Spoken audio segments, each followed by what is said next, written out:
जैसे कि आज हम देखेंगे कि वास्तव में पाई है क्या? पाई का मान 22/7 होता है या पाई का मान 22/7 के बराबर होता है या पाई का मान 22/7 से अधिक होता है या 22/7 पाई से अधिक होता है।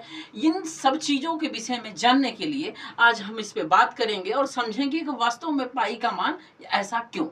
अगर हम देखें तो जैसे देख रहे हैं कि ये हमारा जो सर्कल है, सर्कल में हमारा एक परिधि होता है, परिधि में और परिधि के बीचों-बीच देखते हैं तो हमारा एक व्यास होता है।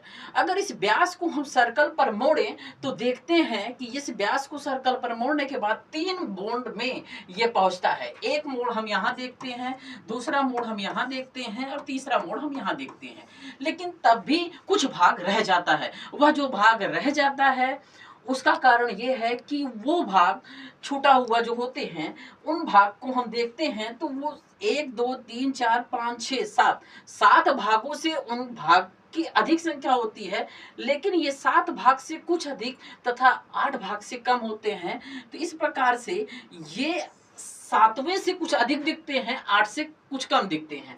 यहाँ पर जो परिधि में हम देखते हैं तो ये परिधि जो 2 बार ये जो 3 बार जाती है परिधि में, ये 3 वैल्यू, इसको हम देखते हैं कि ये 70 की 21 22/7 आता है, डायमीटर से डायमीटर कैंसिल हो जाता है। लेकिन अब ये 22/7 जो है वास्तव में 7 से अधिक होता है, जो कि हमने आपको दिखाया बचे हुए भाग का भाग। ये 7 जो अधिक होता है ये बताता है कि वास्तव में पाई की जो वैल्यू है वो 22/7 से कम है, अर्थात पाई इज लेस देन 22/7। तो 22/7 वास्तव में पाई के बराबर नहीं होता। धन्यवाद।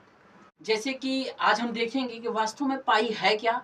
पाई का मान 22/7 होता है या पाई का मान 22/7 के बराबर होता है या पाई का मान 22/7 से अधिक होता है या 22/7 पाई से अधिक होता है।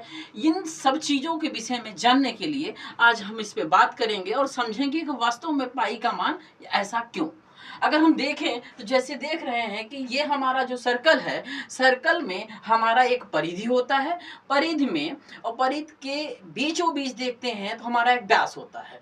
अगर इस व्यास को हम सर्कल पर मोड़ें तो देखते हैं कि इस व्यास को सर्कल पर मोड़ने के बाद 3 बॉन्ड में ये पहुँचता है। एक मोड़ हम यहाँ देखते हैं, दूसरा मोड़ हम यहाँ देखते हैं और तीसरा मोड़ हम यहाँ देखते हैं। लेकिन तब भी कुछ भाग रह जाता है। वह जो भाग रह जाता है उसका कारण ये है कि वो भाग छूटा हुआ जो होते हैं, उन भाग को हम देखते हैं तो वो 1, 2, 3, 4, 5, 6, 7 7 भागों से उन भाग